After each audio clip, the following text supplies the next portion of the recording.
A investigação da Polícia Federal sobre os ataques a Brasília no dia 8 de janeiro segue avançando e o coronel Mauro Cid está no centro das atenções. De lá, da capital federal, os detalhes com Yasmin Costa. A Polícia Federal encontrou no celular do ex-ajudante de ordens de Jair Bolsonaro, o coronel Mauro Cid, a minuta de um decreto de garantia da lei e da ordem. Essa GLO é aquela operação militar que permite ao presidente da República convocar as Forças Armadas em situação de perturbação da ordem pública. Os documentos eles foram recolhidos pela Polícia Federal através da troca de mensagens entre o coronel Mauro Cid e o sargento do Exército Luiz Marcos dos Reis. Os dois, inclusive, foram presos no começo de maio em uma outra operação, aquela que investiga a inserção de dados falsos em cartões de vacina contra a Covid-19. Com base nas mensagens de agora, a Polícia Federal intimou Mauro Cid para prestar depoimento. Essa oitiva aconteceu nesta terça-feira e durante o depoimento, o coronel ficou em silêncio ao ser questionado sobre essas informações. Não há, pelo menos a princípio, sinais de que esse material tenha sido enviado ao ex-presidente Jair Bolsonaro pelo celular. Uma hipótese em investigação pela PF é de que o plano fosse editar o decreto de GLO e depois a chamada minuta do golpe que foi encontrada na casa do ex-ministro da Justiça Anderson Torres. Esse documento, apreendido no armário de Torres, criava um estado de defesa no Tribunal Superior Eleitoral. De Brasília, Yasmin Costa.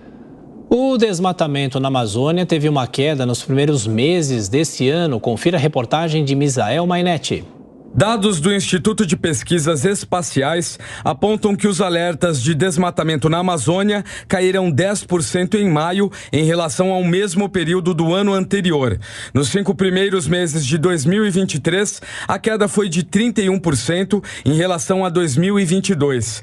Os dados foram anunciados numa coletiva de imprensa pelo secretário executivo do Ministério do Meio Ambiente, João Paulo Capobianco. O que o atual governo recepcionou o desmatamento em alta na Amazônia numa faixa bastante importante. O dado que o DETER acaba de disponibilizar representa uma queda de 10% no mês de maio comparado com o mês de maio do ano anterior. Em relação ao ano passado, uma queda de 10% no desmatamento da Amazônia e no acumulado de janeiro a maio deste ano, uma queda de 31% no desmatamento. Ainda na coletiva de imprensa, a atual equipe do Ministério do Meio Ambiente afirmou que no segundo semestre do ano passado, durante a gestão de Jair Bolsonaro, o aumento do desmate foi de 54%. A situação é inversa quando o assunto é o Cerrado.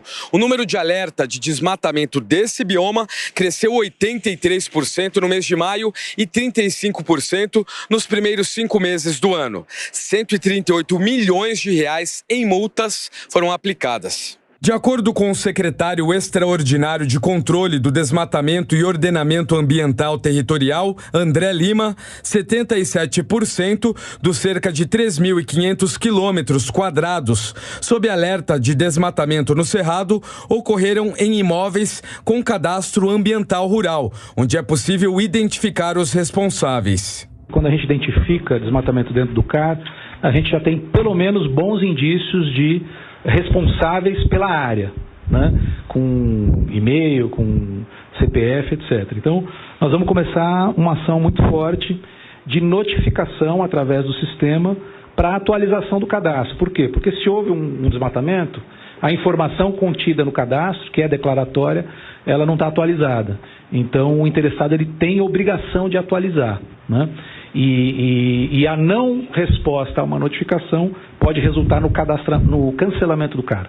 O cancelamento do CAR significa que aquele imóvel deixa de ter, vamos dizer assim, o RG dele, por exemplo, passa a não ter acesso a crédito, né? Para tentar ampliar o combate ao desmatamento, o IBAMA tem buscado novas tecnologias, apesar da falta de recursos, como admite o presidente do Instituto, Rodrigo Agostinho. O IBAMA está trabalhando de maneira muito forte, com foco no combate ao desmatamento da Amazônia, com a nossa estrutura, uma estrutura bastante deficitária. A gente está utilizando as ferramentas que a gente tem e que, infelizmente, não eram utilizadas. Uma delas é usar a base tecnológica. O presidente do IBAMA disse ainda que o governo aplicou mais de 2 bilhões de reais em multas, o que significa um aumento de 160% em relação à média dos 4 anos anteriores.